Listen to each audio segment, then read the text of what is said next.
administration. Let's get the read again from our panelists. I'm Harold Ford Jr. and Lee Carter, Charlie Gasparino.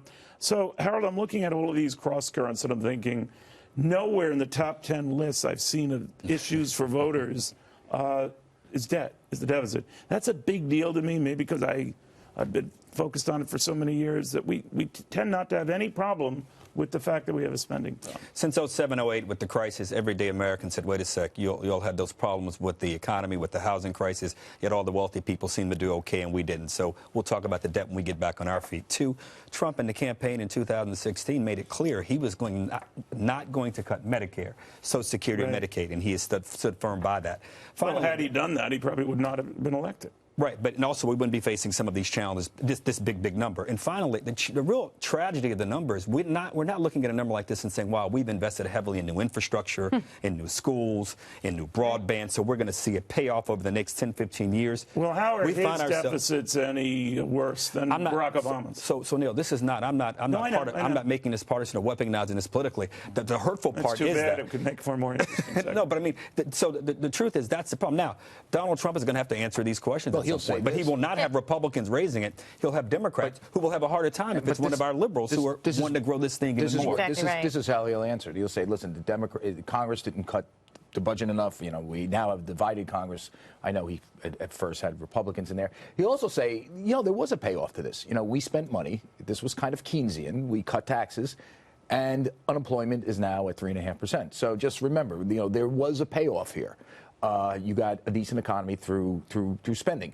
And it was, you know, Congress's fault that they didn't come back to me with, you know, allow my budgets that had lots of cuts to go through. And you know, I'll be honest. He did not have lots of cuts to go through. Well, he's going to say he did, and but he didn't. Mick Mulvaney. You got to be very careful about this, Charlie, because I think that a lot of people I agree with you. No, I'm not meaning this bad. Trust me. I'm just saying that. We live, back to your book, right? The persuasion versus the facts here. And the facts are that he let it all happen. Now, he also railed against this under Barack Obama, who also railed against this under George Bush. And the last president who effectively dealt with this, not entirely on his own, but you got to give him credit, was Bill Clinton, working hand in hand with Newt Gingrich. I don't see any of that today. No. The problem is, though, nobody cares. And people are going to tackle the issues that people care about. I know, but really, if you put it on people's top issues, it's going to be health care, it's going to be the economy, it's jobs, this is going to boomerang on. I always tell the young people there, Charlie and I are safe. We'll get the Social Security, everything will go okay. We'll die first.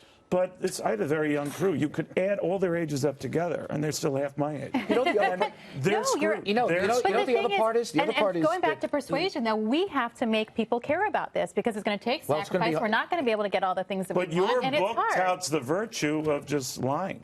No, it does not. Yes, it does. In the face of facts. Does not. It says you have to present facts.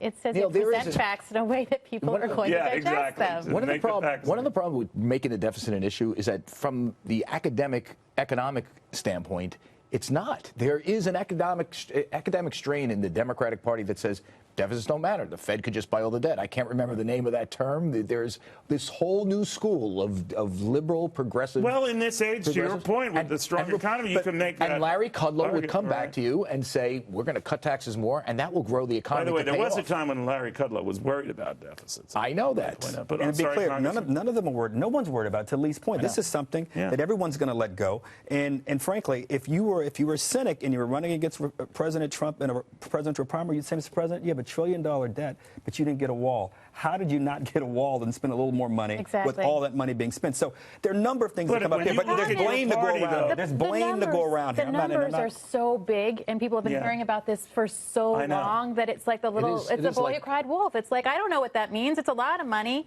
I don't care. Nothing bad's happened yet. I always like the comedian. Bad happens, was it Robin Williams that we owe this money to ourselves? They say we're not paying. It's like monopoly money. Right? That's exactly what's happened. All right. I do want to ask you also on this trade issue about how this comes into play here, because that is the president's argument for goosing the economy, and then that's going to help the deficit. I don't know how that all sorts out, but that is exactly what we're going to explore right after this quick break, so we pay our bills. You are watching Fox Business.